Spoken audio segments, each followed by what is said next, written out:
BA ಮತ್ತು BCom ಅಂತಿಮ ವರ್ಷದ ಎಲ್ಲ ವಿದ್ಯಾರ್ಥಿನಿಯರಿಗೆ ನನ್ನ ನಮಸ್ಕಾರಗಳು. ಕಳೆದ ತರಗತಿಯಲ್ಲಿ the measurements of national income ಅಂದರೆ ರಾಷ್ಟ್ರೀಯ ವರಮಾನದ ಮಾಪನಗಳ ಬಗ್ಗೆ ಅಧ್ಯಯನ ಮಾಡಿದ್ವಿ. Today I have discussed about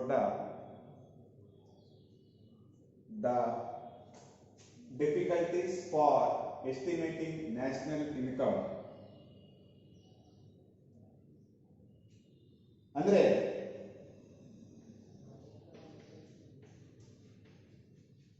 ಇವತ್ತು ನಾವು difficulties for estimating national income ಅಂತಕ್ಕಂಥದ್ದು ಬಹಳ ಪ್ರಮುಖವಾಗಿರ್ತಕ್ಕಂಥ ಒಂದು ಕಾನ್ಸೆಪ್ಟು. ಅಂದ್ರೆ ರಾಷ್ಟ್ರೀಯ ವರಮಾನವನ್ನು ಲೆಕ್ಕಾಚಾರ ಮಾಡತಕ್ಕಂಥ ಸಂದರ್ಭದಲ್ಲಿ ಅಲ್ಲಿ ಆಗುವಂತಹ ಪ್ರಮುಖ ಸಮಸ್ಯೆಗಳು ಯಾವುವು ಅಂತಕ್ಕಂಥದ್ದು, ಅಥವಾ ರಾಷ್ಟ್ರೀಯ ವರಮಾನವನ್ನು ಮಾಪನ ಮಾಡತಕ್ಕಂಥ ಸಂದರ್ಭದಲ್ಲಿ ಅಲ್ಲಿ ಆಗ್ತಕ್ಕಂಥ ಪ್ರಮುಖ ತೊಂದರೆಗಳು ಅಥವಾ ಸಮಸ್ಯೆಗಳು ಯಾವುವು ಅಂತಕ್ಕಂಥದ್ದು ಇವತ್ತು ಈ ಕಾನ್ಸೆಪ್ಟ್ ಬಗ್ಗೆ ನಾವು ಏನ್ ಮಾಡೋಣ, ಚರ್ಚೆಯನ್ನು ಮಾಡೋಣ. ಅಂದ್ರೆ there are measurements of national income difficulties classified into two types. Noodli, the measurement of national income difficulties classified into two types.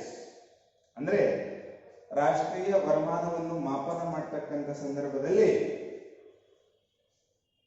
ಆಗ್ತಕ್ಕಂಥ ಪ್ರಮುಖ ಸಮಸ್ಯೆಗಳಲ್ಲಿ ಇಲ್ಲಿ ಎರಡು ರೀತಿಯಾಗಿ ನಾವು ಸಮಸ್ಯೆಗಳನ್ನು ಎದುರಿಸಬೇಕಾಗುತ್ತೆ. ಒಂದನೇದು conceptual problems and practical problems. ಅಂದ್ರೆ ಕಾನ್ಸೆಪ್ಚುವಲ್ ಪ್ರಾಬ್ಲಮ್ಸ್ ಇಟ್ ಮೀನ್ಸ್ ಭಾವನಾತ್ಮಕ ಸಮಸ್ಯೆಗಳು ಅಂತ ಕರಿತೀವಿ. Other one the practical problems ಅಂದ್ರೆ ಪ್ರಾಯೋಗಿಕ ಅಥವಾ ಪ್ರಾಯೋಗಾತ್ಮಕ ಸಮಸ್ಯೆಗಳು ಅಂತಕ್ಕಂಥದ್ದು. ರಾಷ್ಟ್ರೀಯ ವರಮಾನವನ್ನು ಮಾಪನ ಮಾಡತಕ್ಕಂಥ ಸಂದರ್ಭದಲ್ಲಿ ಇಲ್ಲಿ ಪ್ರಮುಖವಾಗಿ ಎರಡು ಪ್ರಕಾರಗಳಲ್ಲಿ ಆಗಿ ಅಥವಾ ಎರಡು ಭಾಗಗಳನ್ನಾಗಿ ಮಾಡ್ತೀವಿ. The first one conceptual problems and another one the practical problems. ಅಂದ್ರೆ ರಾಷ್ಟ್ರೀಯ ವರಮಾನದಲ್ಲಿ ಎರಡು ಪ್ರಕಾರಗಳು, ಒಂದು ಭಾವನಾತ್ಮಕ ಸಂಬಂಧಗಳು, ಇನ್ನೊಂದು ಪ್ರಾಯೋಗಿಕ ಸಂಬಂಧಗಳು ಅಂತಕ್ಕಂಥದ್ದು. ಹಾಗಾದ್ರೆ ಈಗ ನಾವು ಫಸ್ಟ್ ದ ಪ್ರಾಕ್ಟಿಕಲ್ ಪ್ರಾಬ್ಲಮ್ಸ್ ಇದನ್ನು ಫಸ್ಟ್ ನೋಡೋಣ, ಆಮೇಲೆ ಕಾನ್ಸೆಪ್ಚುವಲ್ ಪ್ರಾಬ್ಲಮ್ ಅಂತಕ್ಕಂಥದ್ದು ಮುಂದೆ ಏನ್ ಮಾಡಬೇಕು ಅಂತ ನೋಡೋಣ. The first one, presence of large non monetized sector. ರಾಷ್ಟ್ರೀಯ ವರಮಾನದ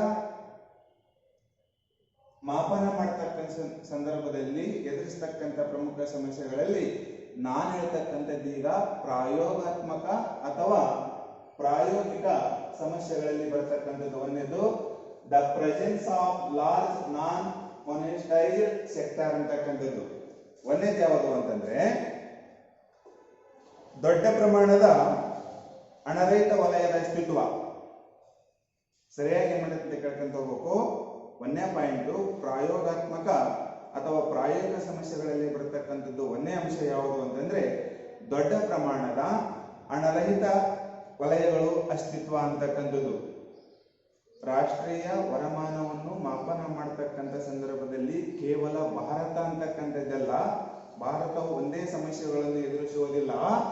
ಜಗತ್ತಿನಲ್ಲಿರ್ತಕ್ಕಂಥ ಎಲ್ಲಾ ರಾಷ್ಟ್ರಗಳು 192ಕ್ಕಿಂತ ಎಲ್ಲಾ ರಾಷ್ಟ್ರಗಳು ಹಣವನ್ನು ಅಥವಾ ರಾಷ್ಟ್ರೀಯ ವರಮಾನವನ್ನು ಮಾಪನ ಮಾಡತಕ್ಕಂಥ ಸಂದರ್ಭದಲ್ಲಿ ಈ ಸಮಸ್ಯೆಯನ್ನು ಕೇವಲ ಭಾರತ ದೇಶ ಅಲ್ಲ, ಎಲ್ಲಾ ರಾಷ್ಟ್ರಗಳು ಈ ಸಮಸ್ಯೆಯನ್ನು ಏನ್ ಮಾಡಿದಾವ, ಎದುರಿಸಿದಾವ ಅಂತಕ್ಕಂಥದ್ದು. ದೊಡ್ಡ ದೊಡ್ಡ ದೊಡ್ಡ ಪ್ರಮಾಣದ ಅಥವಾ ಅಗಾಧ ಪ್ರಮಾಣದ ಹಣರಹಿತ ಎಂಬಂತ ವಲಯಗಳು ಅಸ್ತಿತ್ವ ಅಂತಕ್ಕಂಥದ್ದಿದೆ. ಹಾಗಾಗಿ ಈ ಒಂದು ಅಂಶವು ಕೂಡ ರಾಷ್ಟ್ರೀಯ ವರಮಾನವನ್ನು ಮಾಪನ ಮಾಡತಕ್ಕಂಥ ಸಂದರ್ಭದಲ್ಲಿ ಎದುರಿಸತಕ್ಕಂಥ ಒಂದೇ ಸಮಸ್ಯೆ. ಎರಡನೇದು, ದ ವೆರಿ ಇಂಪಾರ್ಟೆಂಟ್, ಇಲ್ಲಿಟ್ರೇಸಿ ಅಂದ್ರೆ ಅನಕ್ಷರತೆ ಅಂತಕ್ಕಂಥದ್ದು. ರಾಷ್ಟ್ರೀಯ ವರಮಾನದ ಮಾಪನವನ್ನು ಮಾಡತಕ್ಕಂಥ ಸಂದರ್ಭದಲ್ಲಿ ಅದರಲ್ಲಿ ಪ್ರಮುಖವಾಗಿ ಪ್ರಾಯೋಗಿಕಾತ್ಮಕ ಸಮಸ್ಯೆಗಳಲ್ಲಿ ಬರ್ತಕ್ಕಂಥ ಎರಡನೇದು ಯಾವುದು ಅಂತಂದ್ರೆ ಇಲ್ಲಿಟ್ರೇಸಿ, ಅಂದ್ರೆ ನಾವು ಅನಕ್ಷರತೆ ಅಂತಕ್ಕಂಥದ್ದು ಕರೀತೀವಿ. ಈ ಅನಕ್ಷರತೆ ಅಂತಕ್ಕಂಥದ್ದು ನಮ್ಮ ಭಾರತ ದೇಶಕ್ಕೆ ಅಂಟಿಕೊಂಡಿರತಕ್ಕಂಥ ಒಂದು ದೊಡ್ಡ ಸಮಸ್ಯೆ. ಭಾರತ ಸ್ವತಂತ್ರ ಪಡೆಯುವುದಕ್ಕಿಂತ ಪೂರ್ವದಲ್ಲಿ ಕೂಡ ಈ ಸಮಸ್ಯೆ ಅಂತಕ್ಕಂಥದ್ದಿತ್ತು. ಭಾರತ ಸ್ವತಂತ್ರ ಪಡೆದ 65ರಿಂದ 70 ವರ್ಷಗಳಾದರೂ ಕೂಡ ಅಥವಾ 7 ದಶಕಗಳು ಕಳೆದರೂ ಕೂಡ ಈ ಅನಕ್ಷರತೆ ಅಂತಕ್ಕಂಥದ್ದು ಈಗಲೂ ಕೂಡ ನಮ್ಮನ್ನು ಕಾಡ್ತಾ ಇದೆ ಅಂತಕ್ಕಂಥದ್ದು. ಈ ಅನಕ್ಷರತೆ ರಾಷ್ಟ್ರೀಯ ವರಮಾನವನ್ನು ಮಾಪನ ಮಾಡತಕ್ಕಂಥ ಸಂದರ್ಭದಲ್ಲಿ ಈ ಅನಕ್ಷರತೆ ಏನ್ ಮಾಡುತ್ತೆ ಅಂತಂದ್ರೆ ಅಡ್ಡಿಯನ್ನು ಉಂಟು ಮಾಡುತ್ತೆ. ಈ ಅನಕ್ಷರತೆ ಅಂತಕ್ಕಂಥದ್ದು ಏನ್ ಮಾಡುತ್ತೆ, ಸಮಸ್ಯೆ ಅಂತಕ್ಕಂಥದ್ದು ತಂದೊಡುತ್ತೆ. ಹಾಗಾಗಿ ಈ ಅನಕ್ಷರತೆಯು ಕೂಡ ರಾಷ್ಟ್ರೀಯ ವರಮಾನಕ್ಕೆ ಪ್ರಮುಖ ತೊಂದರೆಯಾಗಿ ಪರಿಣಮಿಸಿದೆ. The next, the lake of reliable data. The third point, the lake of reliable data ಅಂತಕ್ಕಂಥದ್ದು ಅಂದ್ರೆ ಸರಿಯಾದ ಅಂಕಿ ಅಂಶಗಳ ಕೊರತೆ. ಫಸ್ಟ್ ಪಾಯಿಂಟ್ ಏನ್ ಹೇಳಿದೆ ನಾನು, ದೊಡ್ಡ ಪ್ರಮಾಣದ ಹಣರಹಿತ ವಲಯಗಳ ಅಸ್ತಿತ್ವ ಒಂದು, ಎರಡನೇದ್ದು ಅನಕ್ಷರತೆ ಅಂತಕ್ಕಂಥದ್ದು ಎರಡು, ಮೂರನೇದು ಯಾವುದು ಅಂತಂದ್ರೆ ಸರಿಯಾದ ಅಂಕಿ ಅಂಶಗಳ ಕೊರತೆ. ರಾಷ್ಟ್ರೀಯ ವರಮಾನವನ್ನು ಮಾಪನ ಮಾಡತಕ್ಕಂಥ ಸಂದರ್ಭದಲ್ಲಿ ಕೆಲವು ಅಂಕಿ ಅಂಶಗಳು ಅಂತಕ್ಕಂಥದ್ದೇನಿದೆಯಲ್ಲ ತೊಂದರೆ ಅಥವಾ ಸಮಸ್ಯೆಗೆ ದಾರಿ ಮಾಡಿಕೊಡುತ್ತೆ. ಯಾವ ರೀತಿಯಾಗಿ ಅಂತಂದ್ರೆ ಈಗ ಭ್ರಷ್ಟಾಚಾರ ಆಗಿರಬಹುದು, ಲಂಚಗೊಳಿತನ ಆಗಿರಬಹುದು, ಇಲ್ಲಿಗಲ್ ಆಕ್ಟಿವಿಟೀಸ್. ಅದ ನೆಕ್ಸ್ಟ್ ಇದೆ ನೋಡಿ, ಅರ್ಥ ಆಯ್ತಾ? The illegal money or illegal activities ಅಂತಕ್ಕಂಥದ್ದು ಅಂದ್ರೆ ದೇಶಕ್ಕೆ ಎರಡು ರೀತಿಯಾದ ಆದಾಯ ಬರುತ್ತೆ. ಒಂದು ಟ್ಯಾಕ್ಸ್ ರೂಪದಲ್ಲಿ ಆದಾಯ ಬರುತ್ತೆ, ಇನ್ನೊಂದು ನಾನ್ ಟ್ಯಾಕ್ಸ್ ರೂಪದಲ್ಲಿ ಆದಾಯ ಬರುತ್ತೆ. ಇಲ್ಲಿ ನಾವು ಹೇಳ್ತೀವಿ ತೆರಿಗೆ ಅಂತಕ್ಕಂಥದ್ದು ಜನರು ಸರ್ಕಾರಕ್ಕೆ ಏನ್ ಮಾಡಕ್ಕಂತ ನೇರವಾಗಿ ಕಟ್ಟತಕ್ಕಂಥ ಹಣ ಏನಿದೆಯಲ್ಲ ಅದು ರಾಷ್ಟ್ರೀಯ ವರಮಾನದ ಲೆಕ್ಕಾಚಾರದಲ್ಲಿ ಸೇರುತ್ತೆ.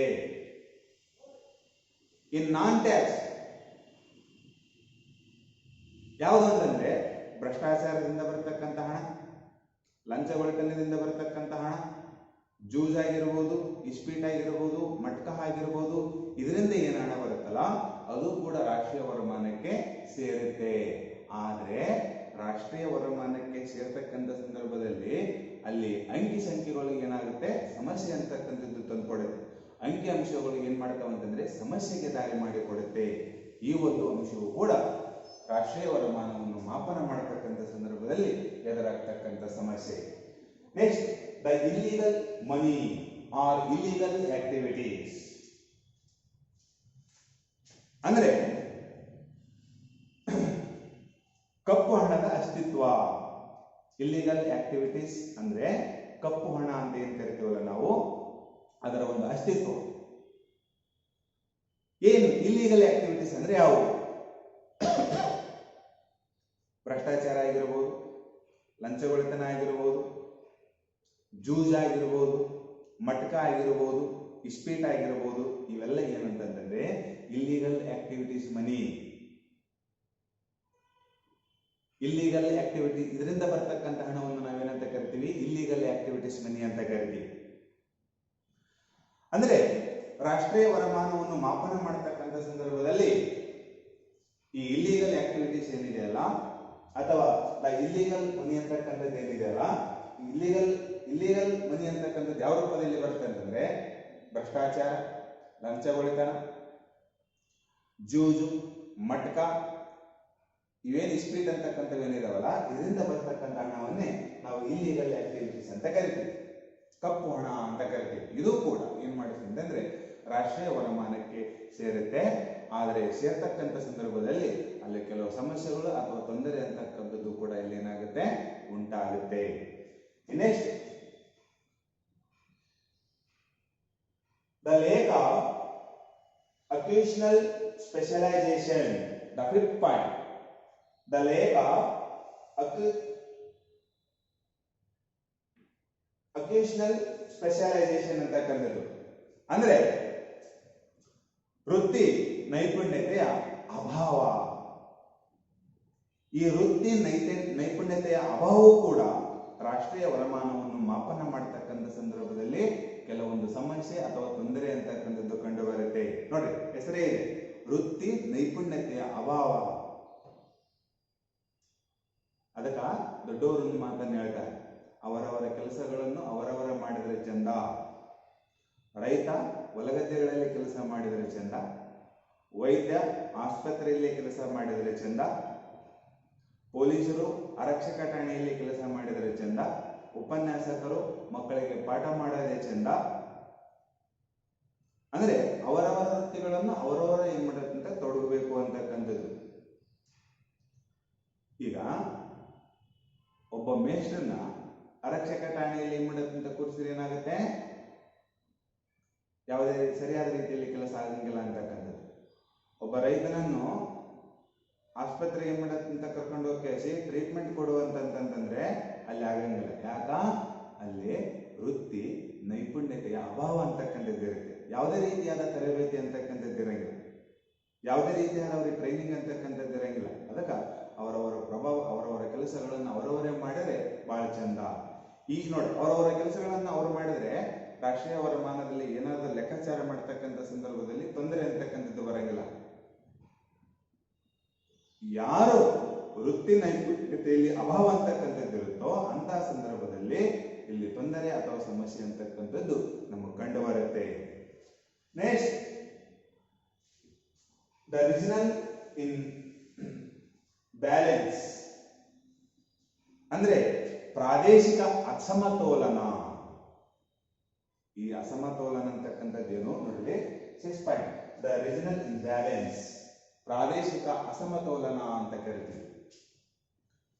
ಪ್ರಾದೇಶಿಕ ಅಂತಂದ್ರೆ ರಾಜ್ಯ ಅಂತಕ್ಕಂಥದ್ದು.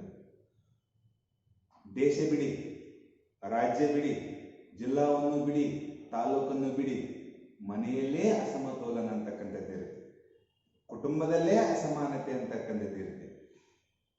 ಕುಟುಂಬದಲ್ಲಿ ಏನಾದರೂ ಅಸಮಾನತೆ ಅಂತಕ್ಕಂಥದ್ದು ಕಂಡು ಬಂದ್ರೆ ಆ ಅಸಮಾನತೆಯನ್ನು ಹೋಗಲಾಡಿಸಿ ಸಮಾನತೆಯನ್ನು ತರುವುದಕ್ಕೆ ಬಹಳ ಏನ್ ಮಾಡಕ್ಕಿಂತ ಕಷ್ಟಪಡಬೇಕಾಗತ್ತೆ. ಬರೀ ಇದು ಕುಟುಂಬವನ್ನು ತೆಗೆದುಕೊಂಡಾಗ, ಇನ್ನು ಕುಟುಂಬ, ತಾಲೂಕು, ಜಿಲ್ಲಾ, ರಾಜ್ಯ, ರಾಷ್ಟ್ರ, ಅಂತಾರಾಷ್ಟ್ರೀಯ ಮಟ್ಟದಲ್ಲಿ ಕೂಡ ಅಸಮತೋಲನ, ಪ್ರಾದೇಶಿಕದಲ್ಲಿ ಅಸಮತೋಲನ. ಈ ಅಸಮತೋಲನ ಅಂತಕ್ಕಂಥದ್ದೇನಿದೆಯಲ್ಲ, ರಾಷ್ಟ್ರೀಯ ವರಮಾನವನ್ನು ಲೆಕ್ಕಾಚಾರ ಮಾಡತಕ್ಕಂಥ ಸಂದರ್ಭದಲ್ಲಿ ಇಲ್ಲಿಯೂ ಕೂಡ ಸಮಸ್ಯೆ ಅಥವಾ ತೊಂದರೆ ಅಂತಕ್ಕಂಥದ್ದು ಕೂಡ ನಮಗೆ ಕಾಣುತ್ತೆ. ದ ಲಾಸ್ಟ್ ಒನ್,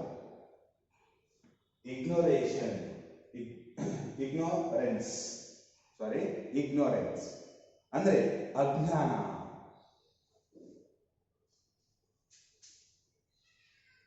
ಅಜ್ಞಾನವೂ ಕೂಡ, ಅಜ್ಞಾನ ಅಂತಂದ್ರೆ ಸ್ವಲ್ಪ ತಿಳುವಳಿಕೆ ಇಲ್ಲದೆ ಇರುವವರಿಗೆ ನಾವು ಅಜ್ಞಾನ ಅಂತ ಕರಿತೀವಿ. ಈಗಿನ ಒಂದು ಸಂದರ್ಭದಲ್ಲಿ ಯಾರೂ ಅಜ್ಞಾನಿಗಳಲ್ಲ, ಎಲ್ಲರೂ ಜ್ಞಾನಿಗಳೇ. ಅವರವರ ವಯಸ್ಸು ಅವರವರ ಬುದ್ಧಿಗೆ ತಕ್ಕಂತೆ ಜ್ಞಾನ ಎಲ್ಲರಲ್ಲೂ ಏನ್ ಮಾಡೋದ್ರಿಂದ ಇರುತ್ತೆ. ರಾಷ್ಟ್ರೀಯ ವರಮಾನ ಮಾಪನ ಮಾಡತಕ್ಕಂಥ ಸಂದರ್ಭದಲ್ಲಿ ಈ ಇಗ್ನೋರೆನ್ಸ್ ಅಂತಕ್ಕಂಥದ್ದು ಏನಿದೆಯಲ್ಲ, ಅಜ್ಞಾನ ಅಂತಕ್ಕಂಥದ್ದು ಏನಿದೆಯಲ್ಲ, ಇದು ಕೂಡ ಒಂದು ಸಮಸ್ಯೆ ಅಥವಾ ತೊಂದರೆ ಅಂತಕ್ಕಂಥದ್ದು ಕಂಡು ಬರುತ್ತೆ. ಸರಿಯಾಗಿ ಕೇಳಿ, ರಾಷ್ಟ್ರೀಯ ವರಮಾನವನ್ನು ಲೆಕ್ಕಾಚಾರ ಮಾಡತಕ್ಕಂಥ ಸಂದರ್ಭದಲ್ಲಿ ಇಲ್ಲಿ 2 ರೀತಿಯಾದ ಸಮಸ್ಯೆಗಳನ್ನು ನಾವು ಎದುರಿಸ್ತೀವಿ. ಒಂದು ಭಾವನಾತ್ಮಕ ಸಮಸ್ಯೆಗಳು ಅಂತಕ್ಕಂಥದ್ದು ಒಂದು, ಇನ್ನೊಂದು ಪ್ರಾಯೋಗಿಕ ಸಮಸ್ಯೆಗಳು ಅಂತಕ್ಕಂಥದ್ದು ಮತ್ತೊಂದು. ಪ್ರಾಯೋಗಿಕ ಸಮಸ್ಯೆಗಳಲ್ಲಿ ಇಲ್ಲಿ 8 ಅಂಶಗಳು ಬರುತ್ತೆ. ಒಂದನೇದು ದೊಡ್ಡ ಪ್ರಮಾಣದ ಹಣರಹಿತ ವಲಯಗಳ ಅಸ್ತಿತ್ವ ಒಂದನೇದ್ದು. ಎರಡನೇದ್ದು ಅನಕ್ಷರತೆ ಅಂತಕ್ಕಂಥದ್ದು. ಮೂರನೇದ್ದು ಸರಿಯಾದ ಅಂಕಿಅಂಶಗಳ ಕೊರತೆ. ನಾಲ್ಕನೇದ್ದು ಕಪ್ಪು ಹಣದ ಅಸ್ತಿತ್ವ. ಐದನೇದ್ದು ವೃತ್ತಿ ನೈಪುಣ್ಯತೆಯ ಅಭಾವ. ಆರನೇದ್ದು ಪ್ರಾದೇಶಿಕ ಅಸಮತೋಲನ. ಏಳನೇದ್ದು ದ್ವಿಗಣನೆಯ ಸಮಸ್ಯೆ. ಈ ಎಲ್ಲ ಅಂಶಗಳು ಪ್ರಾಯೋಗಿಕ ಸಮಸ್ಯೆಗಳು ಅಂತಲೂ ಕೂಡ ನಾವಿಲ್ಲಿ ಕರಿತೀವಿ. ಇನ್ನು ನೆಕ್ಸ್ಟ್ ರಾಷ್ಟ್ರೀಯ ವರಮಾನವನ್ನು ಲೆಕ್ಕಾಚಾರ ಮಾಡತಕ್ಕಂಥ ಸಂದರ್ಭದಲ್ಲಿ ಎದುರಿಸತಕ್ಕಂಥ ಮತ್ತೊಂದು ಸಮಸ್ಯೆ ಯಾವುದಂತಂದ್ರೆ ಕನ್ಸೆಪ್ಷನಲ್ ಕ್ಯಾಪ್ಚರಲ್ ಪ್ರಾಬ್ಲಮ್ಸ್ ಅಂತಕ್ಕಂಥದ್ದು. ಇದರಲ್ಲಿ ಎರಡು ಬರುತ್ತೆ, ಒಂದು ಫ್ರೀ ಸರ್ವಿಸ್ ಅಂಡ್ ಇನ್ನೊಂದು ಅಡ್ಮಿನಿಸ್ಟ್ರೇಟಿವ್ ಎಕ್ಸ್ಪೆಂಡಿಚರ್ ಅಂತಕ್ಕಂಥದ್ದು. There are the measurements of national income, the difficulties, the classified. ಇದರಲ್ಲಿ ಎರಡು ಮಾಡತಕ್ಕಂಥ ಸಮಸ್ಯೆಗಳು ಬರುತ್ತೆ. ಒಂದು ಫ್ರೀ ಸರ್ವಿಸ್ ಅಂತಕ್ಕಂಥದ್ದು, ಎರಡನೇದು ಅಡ್ಮಿನಿಸ್ಟ್ರೇಟಿವ್ ಎಕ್ಸ್ಪೆಂಡಿಚರ್ ಅಂತಕ್ಕಂಥದ್ದು.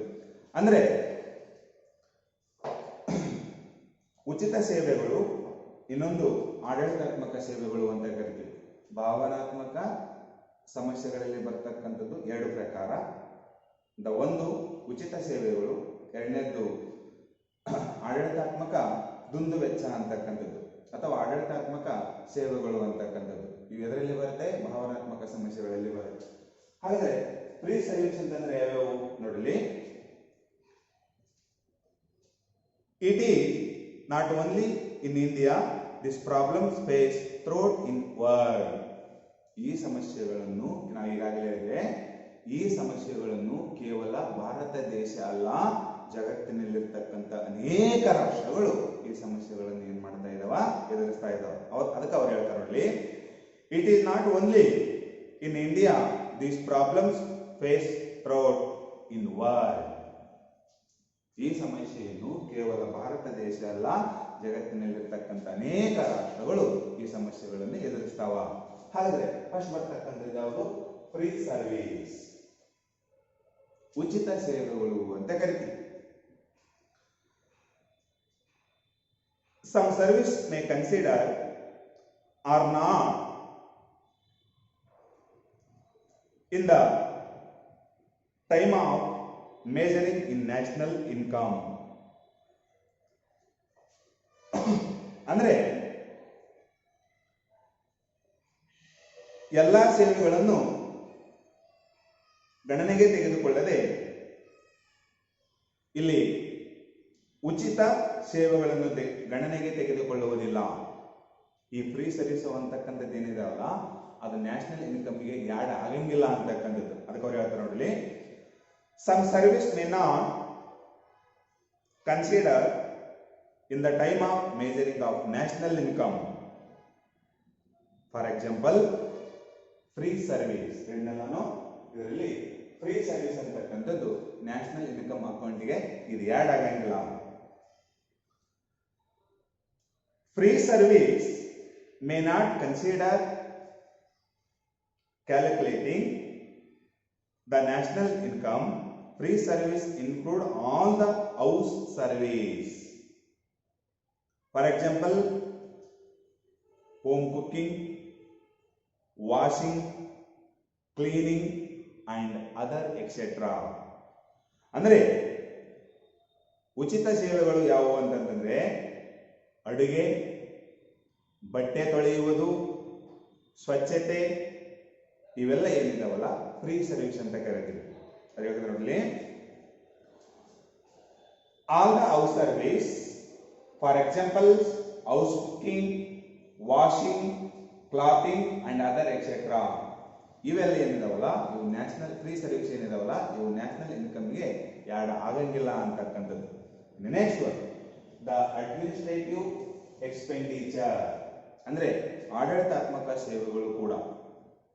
ಆಡಳಿತಾತ್ಮಕ ಸೇವೆಗಳು ಕಾನೂನುಬದ್ಧ ರೀತಿಯಲ್ಲಿ ಆಡಳಿತಾತ್ಮಕ ಸೇವೆಗಳು ಏನಿರ್ತಾವಲ್ಲ ಅವು ನ್ಯಾಷನಲ್ ಇನ್ಕಮ್ ಅಕೌಂಟ್ಗೆ ಏನಾಗುತ್ತೆ, ಯಾಡ್ ಆಗುತ್ತೆ.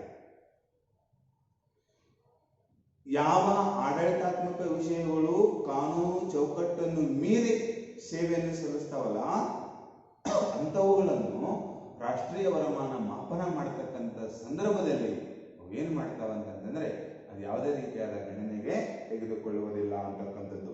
ಈ ಎಲ್ಲ ಅಂಶಗಳು ರಾಷ್ಟ್ರೀಯ ವರಮಾನವನ್ನು ಮಾಪನ ಮಾಡತಕ್ಕಂಥ ಸಂದರ್ಭದಲ್ಲಿ ಅಲ್ಲಿ ಎದುರಿಸ್ತಕ್ಕಂಥ ಪ್ರಮುಖ ಸಮಸ್ಯೆಗಳು ಅಥವಾ ತೊಂದರೆಗಳು.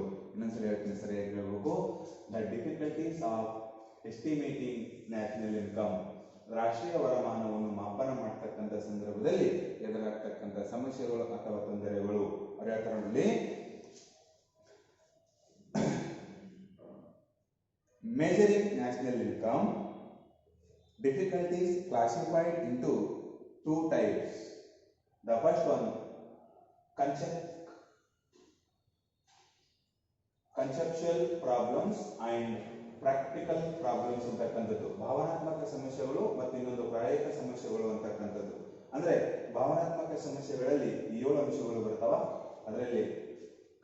ಇದರಲ್ಲಿ ಅಂದ್ರೆ ಭಾವನಾತ್ಮಕ ಸಮಸ್ಯೆಗಳಲ್ಲಿ 2 ಬರುತ್ತೆ. ಒಂದು ಫ್ರೀ ಸರ್ವಿಸ್, ಇನ್ನೊಂದು ಅಡ್ಮಿನಿಸ್ಟ್ರೇಟಿವ್ ಎಕ್ಸ್ಪೆಂಡಿಚರ್. ಈ ಎಲ್ಲ ಅಂಶಗಳು ಇದು ಇವತ್ತು ಕೇವಲ ಒಂದು ಕಾನ್ಸೆಪ್ಟು. ಯಾವುದು ಅಂತಂದ್ರೆ ರಾಷ್ಟ್ರೀಯ ವರಮಾನವನ್ನು ಲೆಕ್ಕಾಚಾರ ಮಾಡತಕ್ಕಂಥ ಸಂದರ್ಭದಲ್ಲಿ ಅಲ್ಲಿ ಎದುರಾಗ್ತಕ್ಕಂಥ ಸಮಸ್ಯೆಗಳು ಯಾವುವು ಅಂತಂದ್ರೆ ಈ ಎಲ್ಲ ಮುಖ್ಯ ಅಂಶಗಳನ್ನು ನೀವೇನು ಮಾಡಬೇಕಾಗುತ್ತೆ, ಬರಿಬೇಕಾಗುತ್ತೆ. ಹಾಗಾಗಿ ಮುಂದಿನ ತರಗತಿಯಲ್ಲಿ ಮತ್ತೊಂದು ಕಾನ್ಸೆಪ್ಟ್ ಬಗ್ಗೆ ಚರ್ಚೆಯನ್ನು ಮಾಡೋಣ. ಏನಾದರೂ ಅರ್ಥ ಆಗಲಿಲ್ಲ ಅಂತಂತಂದ್ರೆ ಈಗಾಗಲೇ ಆಫ್ಲೈನ್ ಕ್ಲಾಸ್ಗಳು ಏನು ಮಾಡೋದಂತ ಸ್ಟಾರ್ಟ್ ಆಗಿದಾವ. ದಯವಿಟ್ಟು ಎಲ್ಲ ವಿದ್ಯಾರ್ಥಿನಿಯರು BA ಮತ್ತು BCom ಅಂತಿಮ ವರ್ಷದ ವಿದ್ಯಾರ್ಥಿನಿಯರು ಏನಿದಾರಲ್ಲ, ನೀವು ಕೋವಿಡ್ ಅನ್ನು ಆದಷ್ಟು ಬೇಗನೆ ಚೆಕಪ್ ಮಾಡಿಸ್ಕೊಂಡು ಆಫ್ಲೈನ್ಗೆ ಮಾಡೋದಂತ ಬರ್ತೀರಿ ಅಂತಕ್ಕಂಥದ್ದು ನನ್ನ ಭಾವನೆ. ಮತ್ತೆ ಆಫ್ಲೈನ್ಗೆ ಬಂದಾಗ ಸವಿವರವಾಗಿರ್ತಕ್ಕಂಥ ನಾವು ಮಾಹಿತಿಯನ್ನು ನಿಮಗೆ ನೀಡ್ತೀವಿ ಅಂತಕ್ಕಂಥದ್ದು. ಅಲ್ಲಿಯವರೆಗೆ